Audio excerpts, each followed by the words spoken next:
सोम प्रदोष व्रत कथा। प्राचीन काल में हिमालय के पास एक वन में एक विधवा ब्राह्मणी अपने छोटे पुत्र के साथ रहती थी। वहाँ ऋषि मुनियों के आश्रम भी थे।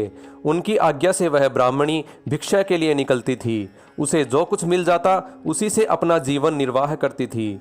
वह अत्यंत श्रद्धा से सोम प्रदोष व्रत भी बराबर करती थी।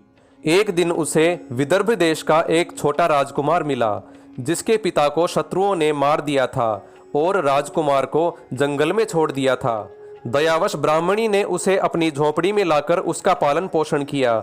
जब ब्राह्मणी का पुत्र और राजकुमार धर्मगुप्त युवा हो गए तो एक दिन उन्होंने वन में गंधर्व कन्याओं को देखा। राजकुमार अंशुमति नामक गंधर्व कन्या पर अनुरक्त हो गए और दोनों गंधर्व लोक चले गए। ब्राह्मण युवक घर लौट आया।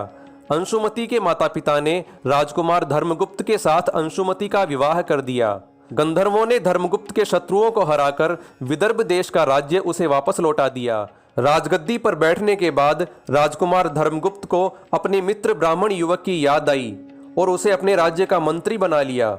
वास्तव में यह सब उस विधवा ब्राह्मणी के सोम प्रदोष व्रत का ही प्रताप था, जिसे ब्राह्मणी निष्ठा व नियम से करती थी, जिससे आशुतोष भगवान शिव प्रसन्न हो गए। ब्राह्मणी सोम प्रदोष व्रत करते हुए अपने मंत्री बने पुत्र के साथ सुखपूर्वक रहने लगी। बोलो शंकर भोलेनाथ की जय। ओम नमः शिवाय।